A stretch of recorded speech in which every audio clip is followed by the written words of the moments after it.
다니엘 12장 1절 보겠습니다. 그때에 미카엘이 일어서리니 이는 내 백성의 자손을 위하여 일어서는 위대한 통치자라. 또 고난의 때가 있으리니 그것은 민족이 생긴 이래로 그때까지 결코 없었던 것이라.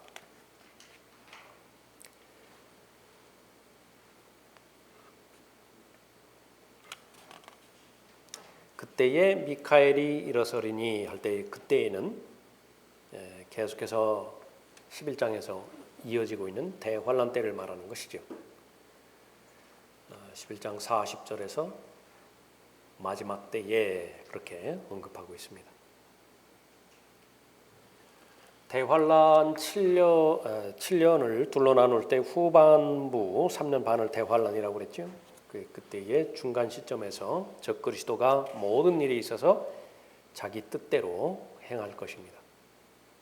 그때는 고난의 때라고 언급하고 있고 에레미야 30장 7절에서는 야곱의 고난의 때라 그렇게 보고 있습니다. 그 사람으로서 가장 고통을 많이 느끼는 산고의 고통에 비유를 했죠. 그리스도의 몸은 대환란을 겪지 않고 또 고난의 때에 들어가지 않는 것을 볼 수 있습니다. 이 대환란에 대해서는 데살로니가전서 1장 10절에서 다가올 진노라고 말씀하셨는데 그 다가올 진노로부터 우리를 구해내신다 말씀하셨죠.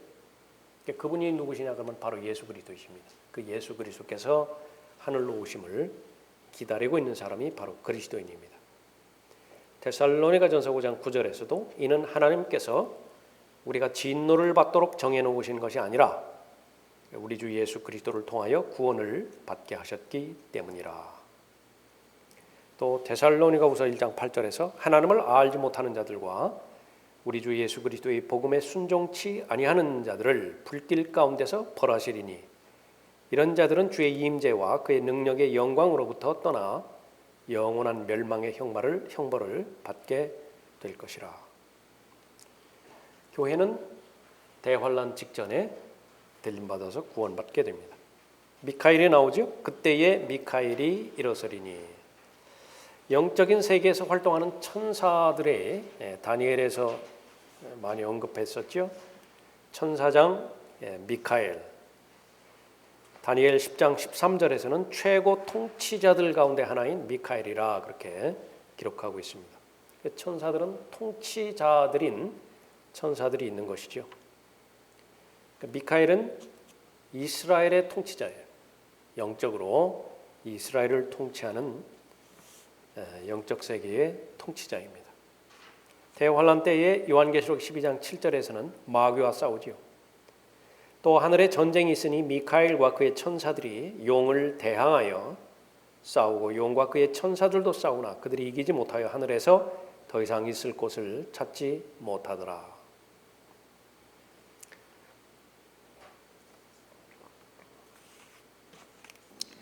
그때에 내 백성이 구제될 것이니 그 전에 또 고난의 때가 있으리니 그것은 민족이 생긴 이래로 그때까지 결코 없었던 것이라. 예수님께서 마태복음 24장 21절에서 대환란에 대해서 직접적으로 언급하시죠. 그것은 세상이 시작된 이후부터 지금까지 없었으며 또 결코 없을 것이기 때문이라. 바빌론에 의해서 예루살렘이 함락되었을 때에 그것은 전무후무한 일이 아니에요. 또 티투스에 의해서 AD 70년에 예루살렘이 또 함락당했을 때 그것도 전무후무한 일이 아닙니다. 그 전무후무한 일이라고 하는 것은 대환란 때에 일어날 일이에요. 그때에 내 백성이 구제될 것이니 곧 그 책에 기록되어 발견될 모든 자들이라. 계속해서 살펴보는 것은 이 다니엘 11장과 12장 이 부분은 그리스도인에게 직접적으로 교리적으로 적용되지 않는다라고 하는 사실입니다. 대상은 누구냐 그러면 다니엘의 백성인 유대인이죠. 그래서 너의 백성, 그러니까 내 백성이 구제될 것이니 그렇게 언급하고 있습니다. 그러면 이 구원받게 될 이 백성은 책에 기록되어 있는 자들인데 곧 그 책에 기록되어 발견될 모든 자들이라 그렇게 언급하고 있죠. 이 출애굽기부터 시작해서 요한계시록까지 책이 나오는데 성경에는 많은 책들이 나오죠. 하나님께서 사람들에게 주신 가장 귀한 선물의 한 형태가 책이에요. 실질적으로 이 물질로 이루어진 대상 가운데서 책보다 더 귀한 대상은 없습니다. 그 가운데 모든 지혜와 지식이 다 담겨져 있기 때문에 그렇죠. 모든 책이 다 그런 것이 아니라 위로부터 내려주신 지혜가 담긴 한 권의 책, 또 그 책을 잘 설명하고 그 책에 대해서 잘 보완하는 많은 경건한 서적들을 말하는 것이죠. 그런데 위에 올라가도 책이 있어요. 그래서 그리스도인은 책의 사람이 되어야 됩니다. 지상에 있을 때도 그렇고 위에 올라가도 마찬가지죠.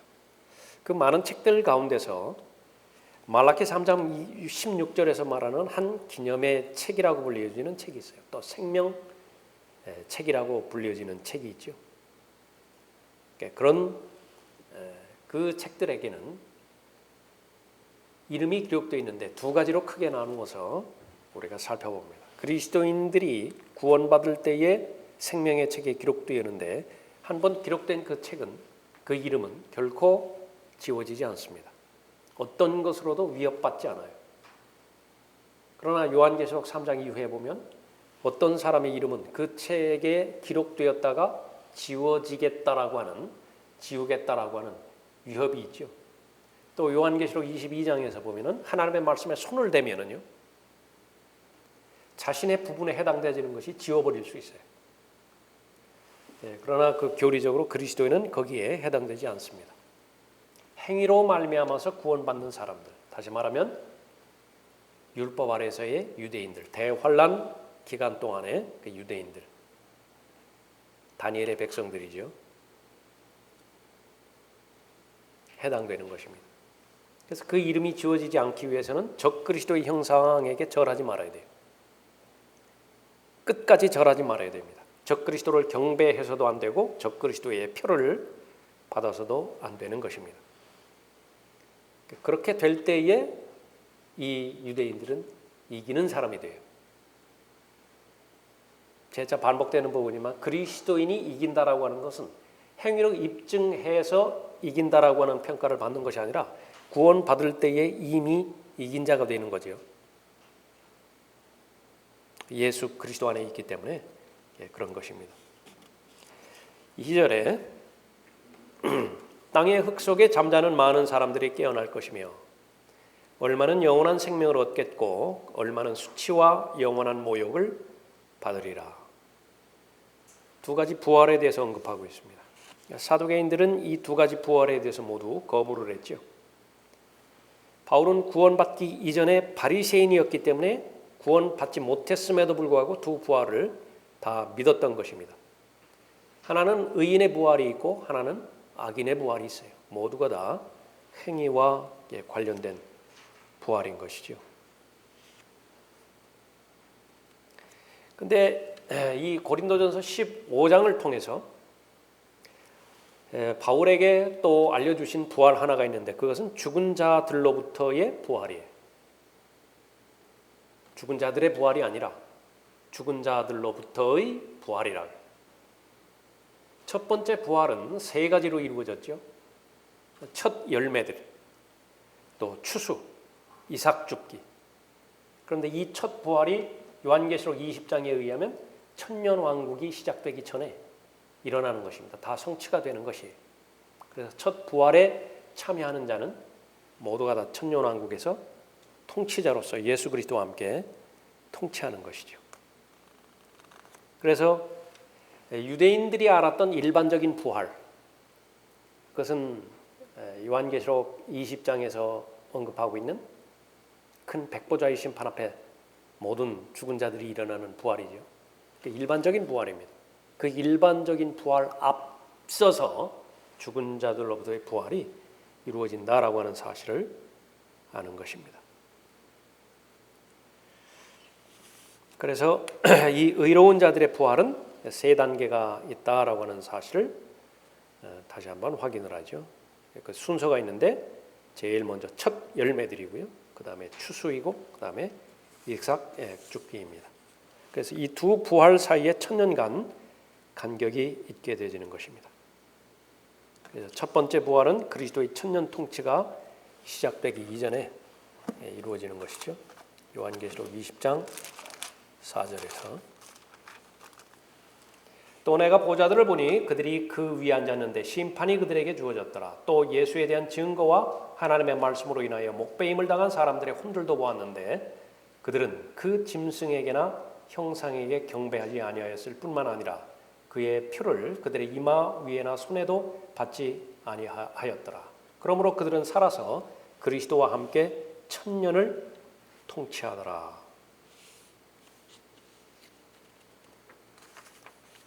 천년 왕국이 오기 전에 첫 번째 부활이 이루어지죠. 그래서 함께 천년 왕국에 들어가게 되는 것입니다. 성경에서 말하는 전천년주의예요.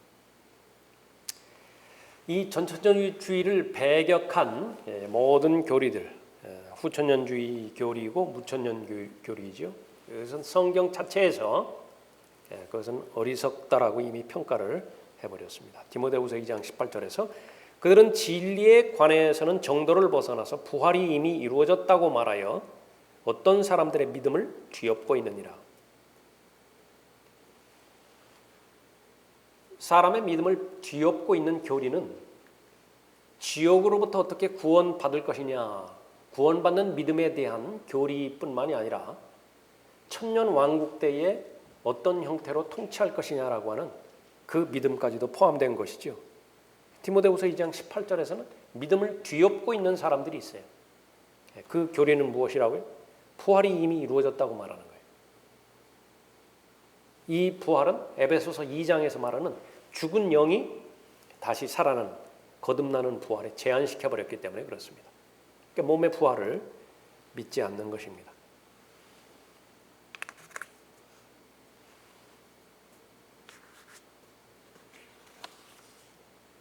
땅의 흙 속에 잠자는 많은 사람들이 깨어날 것이며 얼마는 영원한 생명을 얻겠고 얼마는 수치와 영원한 모욕을 받으리라.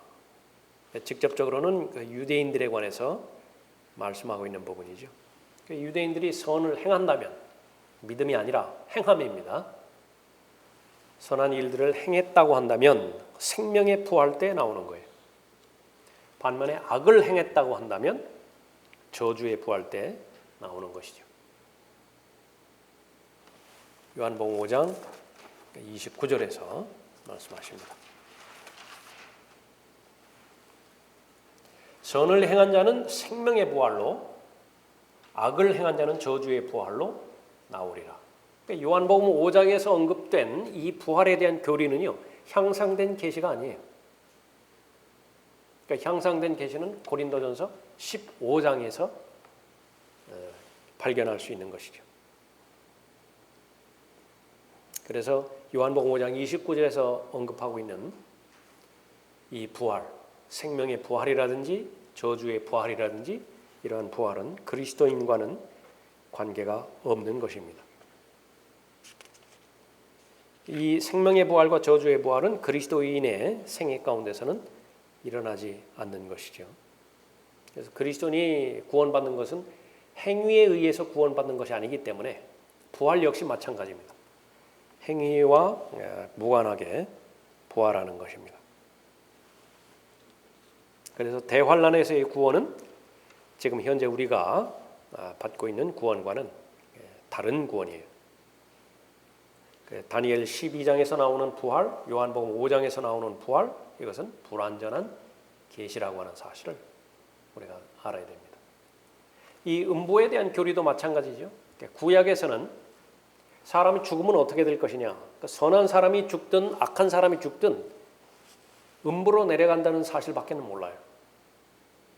그럼 그 지하 세계가 어떻게 이루어졌는 것이냐, 그것을 밝혀주는 것은 신약인 누가복음 16장에 와서야 밝혀지는 것이죠.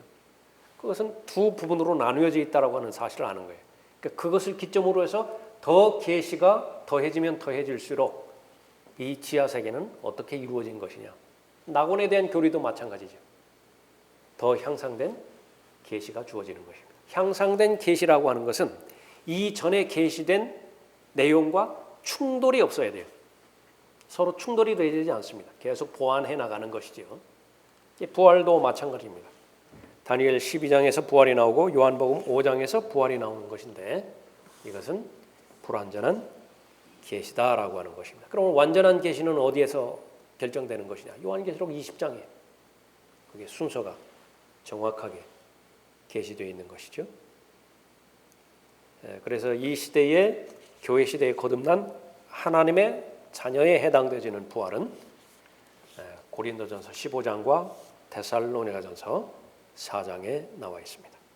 3절에 현명한 자들은 창공의 광명처럼 빛날 것이요 그 많은 사람을 의로 돌이키는 자들은 별들처럼 영원 무궁토록 빛나리라. 현명한 자들, 지혜 있는 자지요. 그 성경에서는 아주 간단 명료하게 혼들을 이겨오는 자다. 잠언 11장 30절에서도 언급하고 있죠. 영적으로 이렇게 적용할 수 있는 그런 구절입니다. 교리적으로는 대환란 때에 있는 유대인들을 위한 구절이죠. 계속해서 이 부분은 대환란에 관련된 교리니까 그렇습니다. 영적으로 그리스도인들에게도 얼마든지 적용할 수 있는 교리인데 데살로니가전서 2장 19절에서 우리의 소망이나 기쁨이나 자랑의 면류관이 무엇이냐? 그가 오실 때 우리 주 예수 그리스도 앞에 있을 너희가 아니겠느냐? 그래서 그리스도인들이 한 사람 한 사람 이겨온 혼들, 예수 그리스도께서 다시 오실 때에 그 혼들이 기쁨의 면류관을 만들어요. 면류관의 소재들이 있겠죠. 그런데 그 소재들 가운데서 사람의 혼들이 면류관을 장식하기도 합니다. 고린도전서 15장 40절 41절에서 부활에 대해서, 부활체에 대해서 태양과 달과 별들과 같은 천체와 연결해서 말하죠. 또한 하늘에 속한 몸들도 있고 땅에 속한 몸들도 있으나 하늘에 속한 것들의 영광이 다르고 땅에 속한 것들의 영광도 다르니라. 하나는 해의 영광이요 또 하나는 달의 영광이며 또 하나는 별들의 영광이니 이는 영광에 있어서 한 별이 다른 별과 다르기 때문이라. 근데 빌립보서 3장 21절에 보면 부활된 몸, 그것은 그 영광에 있어서 부활하신 예수 그리스도와 똑같다 그렇게 언급하고 있죠. 예수 그리스도의 부활된 몸은 해와 비유가 되어집니다. 해같이 빛났죠. 현명한 사람, 영원한 것과 잠정적인 것을 구분할 수 있는 사람이지요.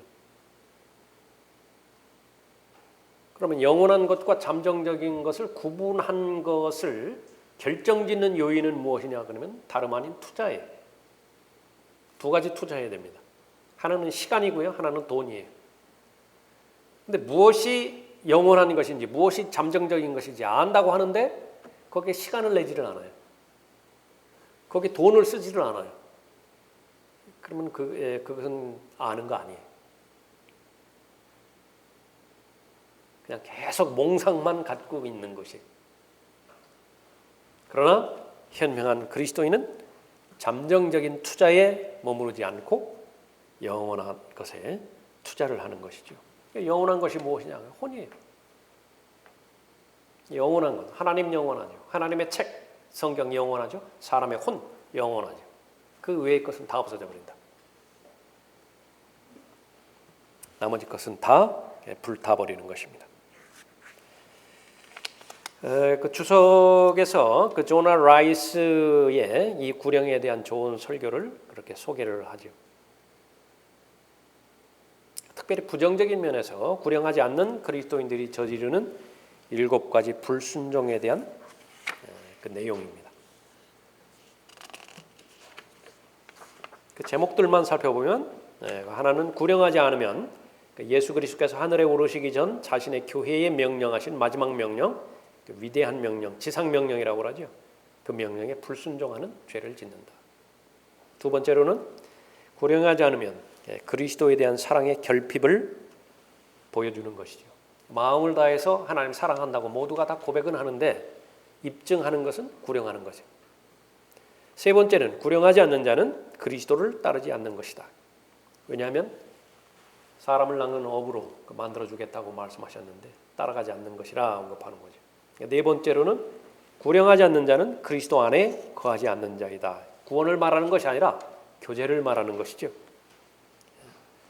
불행하지 않는 자는 하나님께서 맡겨주신 명령, 그것을 저버리는 사람이라 그렇게 언급하고 있습니다. 좋은 소식을 맡겨주셨죠. 근데 그 좋은 소식을 맡겨주신 것을 실행하지 않는 것입니다. 여섯 번째, 불행하지 않는 자는 영적인 살인죄를 저지르는 사람이라 언급하고 있습니다. 경고하는 자인데 증거하는 자는 경고하는 자여야 돼요.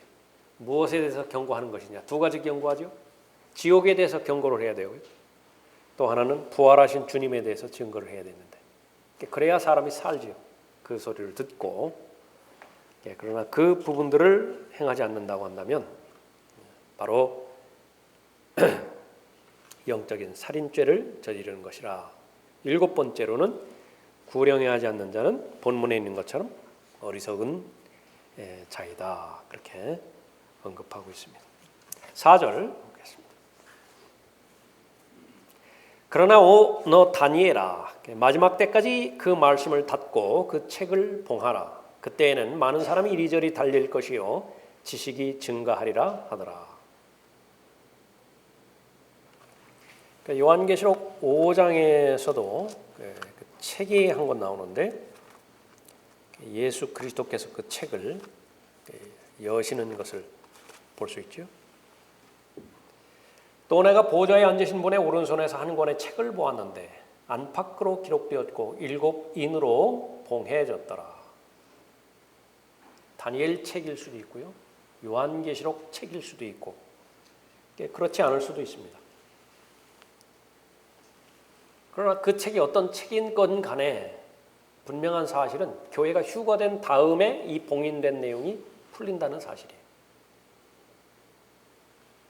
내가 큰 음성으로 선포하는 힘센 한 천사를 보았는데 누가 그 책을 펴며 그 봉인들을 떼기에 합당한가라고 하더라. 하늘이나 땅이나 땅 아래에서 그 책을 펴거나 볼 수 있는 사람은 아무도 없더라. 그 책을 펴거나 읽거나 또는 그것을 볼 만한 사람이 아무도 보이지 않게 내가 심히 울었더니 그 장로 가운데 하나가 나에게 말하기를 울지 말라. 보라, 유다 지파의 사자인 다윗의 뿌리가 이겼으니 예수 그리스도시죠. 그 책을 펴고 또 그 책의 7봉인을 때리라고 하더라. 7절에 보면 그가 와서 보좌에 앉으신 분의 오른손에서 그 책을 취하더라. 9절에도 그들이 새 노래를 부르며 말하기를 주께서 그 책을 취하시며 그 봉인들을 열기에 합당하시니이다.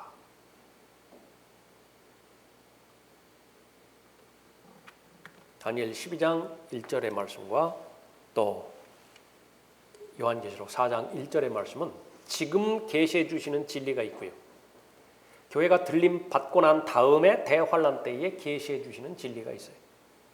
요한계시록 4장 1절에서도 이 일 후에 내가 쳐다보니 보라 하늘에 한 문이 열려 있는데 내가 들은 첫 음성은 나팔 소리 같았으며 내게 말하여 이르기를 이리 올라오라. 내가 이후에 마땅히 일어나야 할 이 일들을 내게 보여주리라. 또 요한계시록 10장에서도 책이 나옵니다. 10장 1절에 내가 보니 다른 힘센 천사가 하늘에서 내려오는데 구름으로 옷 입고 머리에 무지개가 있으며 얼굴은 해와 같고 그의 발은 불기둥 같더라. 그의 손에는 작은 책이 펴 있고 8절에서도 또 내가 하늘로부터 들은 그 음성이 내게 다시 말하여 이르기를 가서 바다와 땅 위에 서 있는 그 천사의 손에 펴놓은 작은 책을 가지라고 하더라.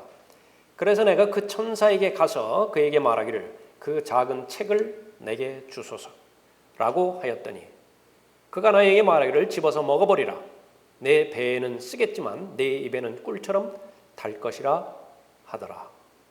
그리하여 내가 천사의 손에서 그 작은 책을 가져다가 먹으니 그 입에는 꿀처럼 내 입에는 꿀처럼 다나 먹고 나니 내 배에는 쓰더라.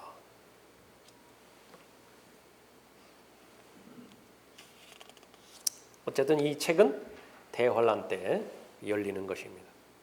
두 가지로 적용해서 볼 때에 성경에 기록되어 있는 내용들, 하나님의 계시의 말씀이지만은요, 어쨌든지 간에 아무리 많이 안다 하더라도 요한 계시록이라든지 다니엘에 기록된 그런 내용들이 대환란 때 가서야, 다시 말하면 휴거가 일어난 이후에야 명백하게 드러난다라고 하는 사실입니다. 그 전까지는 희미하게 보이는 부분들이 있어요. 지금까지 계속 살펴봤던 남쪽 왕이라든지 제한적으로 살펴봤죠. 북쪽 왕, 군대의 신, 또 적그리스도가 가지는 술책, 그 술책이 무엇인지 지금 동원할 수 있는 모든 자료들을 동원해서 접근을 해봤지만 그것이 맞을 수도 있고 맞지 않을 수도 있어요.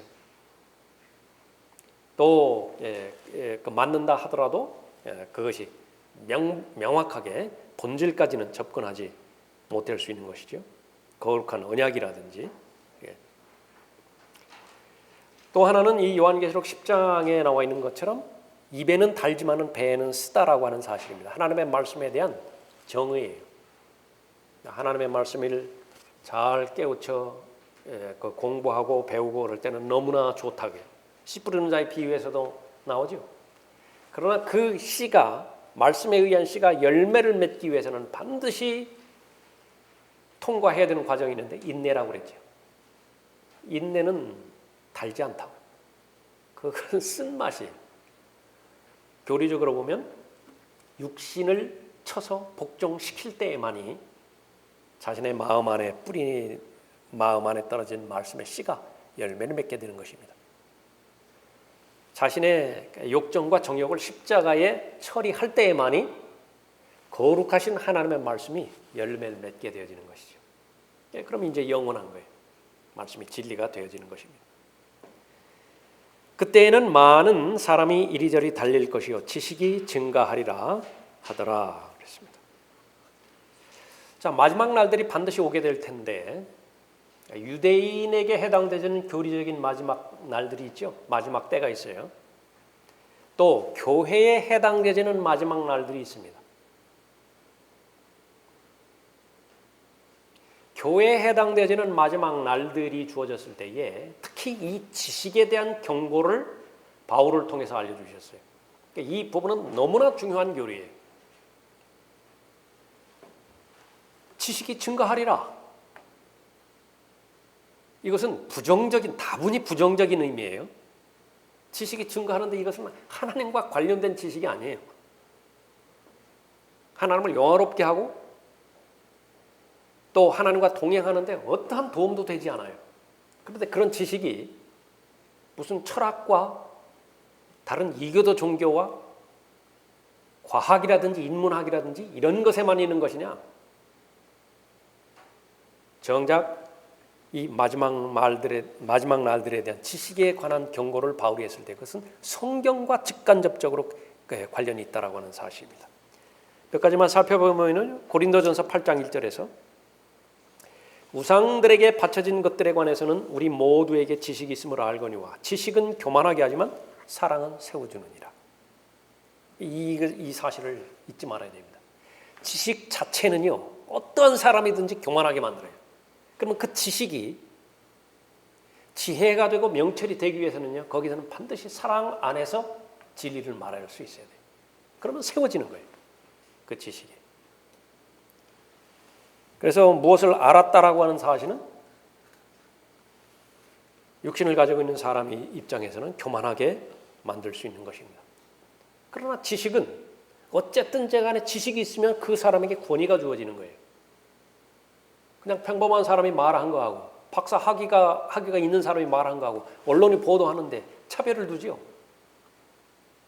그것은 권위가 있기 때문에 그래요. 그 사람에게. 그러니까 많이 알면 그 사람에게 능력이 주어지는 것입니다. 그것은 옳은 거예요. 당연한 것이지요. 그러나 분명하게 성경에서 경고하는 것은 지식은 교만하게 하지만 사랑은 세워준다고 하는 진리의 말씀입니다. 그래서 에베소서 4장 15절에 있는 것처럼 진리를 말할 때는 반드시 사랑 안에서 말해야 되는 것입니다. 다른 말로 하면 하나님이 말씀하시는 것처럼 말해야 돼요. 하나님은 그 사람에게 어떤 동기에서 말씀하셨을까요? 구원에 이르게 하기 위해서, 바로잡게 하기 위해서 그렇게 하는 것입니다. 그렇지 않으면 이 지식이 사람을 망쳐내는 것입니다. 우리가 살아가는 데 있어서 모든 면에 있어서 비판은 필수적이에요. 비평은 필수적이라고요. 비판과 비평이 없으면 사람이 발전이 없어요. 올바른 비판과 비평이 없다고 한다면, 판단이 없다고 한다면 늘 쓰러지는 것에 계속 쓰러져요. 악순환이 계속 반복되어지는 것입니다. 그러면 그것은 인생을 낭비하는 것이죠. 문제는 무엇이냐면 그러한 좋은 지식을 가지고서 어떤 동기에 접근하는 것이냐면 자신의 이름을 내려고 하는 거예요. 다른 사람의 주의를 끌어보려고 하는 것입니다. 그래서 설령 그 지식이 하나님으로부터 온 진리임에도 불구하고 자신의 유익을 위해서 그 진리를 사용해 버리고자 하는 유혹을 받는 거예요. 그러면 이제 망치는 것입니다. 그래서 하나님 앞에서 겸손하게 되어지는 과정은요, 하나님께서 부여해 주시는 이 진리를 그 동기에 맞게 잘 사용하기 위해서라도 하나님 앞에서 늘 겸손함을 유지하게 되는 것입니다. 또 하나는 디모데전서 6장 20절 말씀이죠. 마지막 날들의 지식에 대해서 경고하는 것입니다. 오 디모데야, 내게 맡겨진 것을 지키고 비속하고 허황된 말장난과 거짓되이 일컬어지는 과학의 반론을 피하라. 진정한 과학은 성경이에요.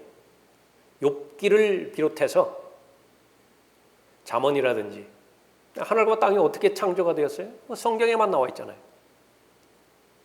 진정한 철학도 마찬가지입니다. 과학에 대해서 경고하고 철학에 대해서 경고하는 것인데 진정한 철학은 성경 안에 다 있다고요. 사람이 어디에서 왔어요? 하나님으로부터 왔죠. 어디로 가요? 하나님께로 가죠. 사람이 죽으면 그 영은 그것을 주셨던 하나님께로 돌아간다고요. 혼은 어떻게 되는 것이에요? 두 가지 영원에서 살게 돼 있다고요.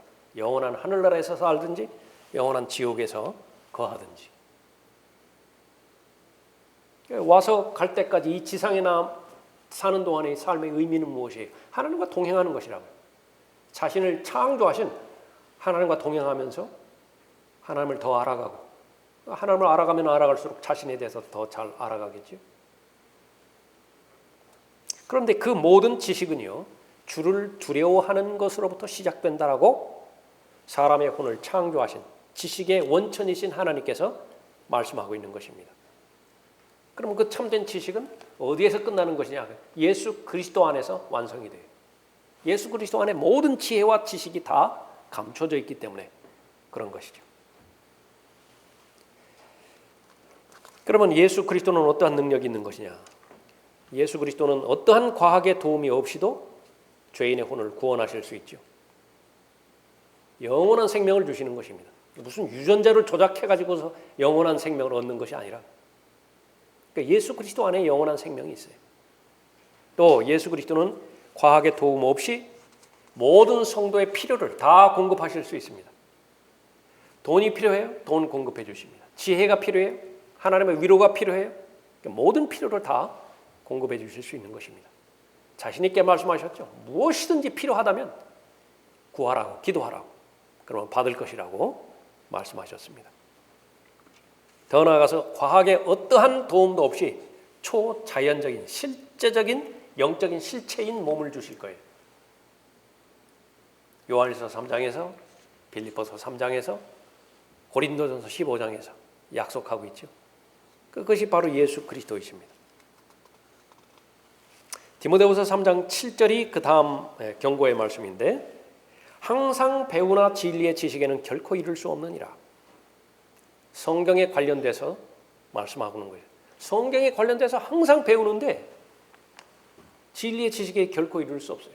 그럼 진리의 지식에 이른 그 결론은 무엇입니까? 자유예요, 자유. 정말로 자유로우냐? 죄로부터 자유롭고 악한 습관으로부터 자유롭고 가치관으로부터 자유롭고요.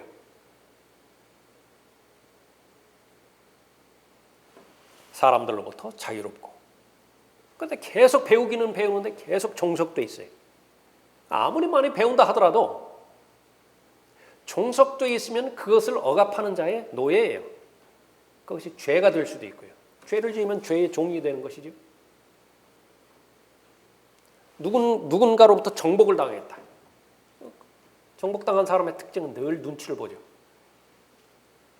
자신을 정복한 자의 눈치를 본다고요. 자신을 정복한 자의 입맛에 맞춰서 그 사람의 생애 속으로 자신을 구겨 넣어요. 자신의 삶이 없어요. 본질의 주체가 자기가 아니라고요. 아무리 배우면 뭐하느냐고 성경은 언급하고 있습니다. 항상 배우나 진리의 지식에는 결코 이를 수 없느니라. 제일 먼저 성경 학자들을 들 수 있습니다. 헬라어 전문가들, 히브리어 전문가들. 그러나 일생 전체를 다 투자해서 공부한다 하더라도 바로 영적인 할례가 무엇인지, 휴거가 무엇인지, 또 이스라엘이 어떻게 회복되어지는 것인지, 그리스도의 심판석이 무엇이고 큰 백보좌의 심판이 무엇인지 그것을 구분할 수 없다고 한다면 진리의 지식이 이르지 못하는 것이죠. 그것은 내가 어떻게 알고 있고 또 설명도 할 수 있는 것인데 그러면 뭐 하느냐고. 준비를 안 하는데. 그리스도의 심판석을 알면 뭐 하냐고. 결산할 준비를 지금 현재 하고 있지 않다고 한다면 모르는 것이지요. 그 다른 사람의 지식이에요. 그건 자기 지식이 아니라.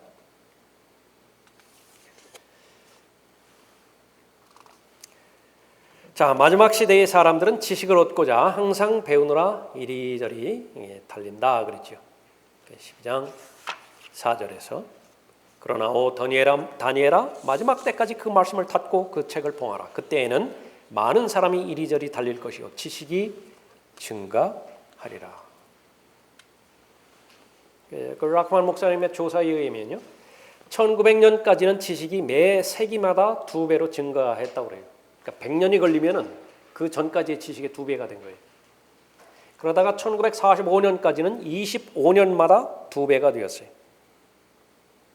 이건 80년대에도 이런 말이 있었습니다. 그러니까 대학에 들어가면은요, 이 공과계열의 지식이라고 하는 것은 30년마다 바뀌어지는 거예요. 예. 오늘날 연구 분야에 의하면 지식은 매 13개월에서 24개월마다 2배로 증가한다라고 하는 것입니다. 근데 하나님께서는 이 인간의 능력을 알고 계시고 허락하시는 것이에요. 그러나 결론은 무엇이라고? 디모데후서 3장 7절에서 언급하는 것처럼 지식은 증가하는데 하나님은 알지 못해요.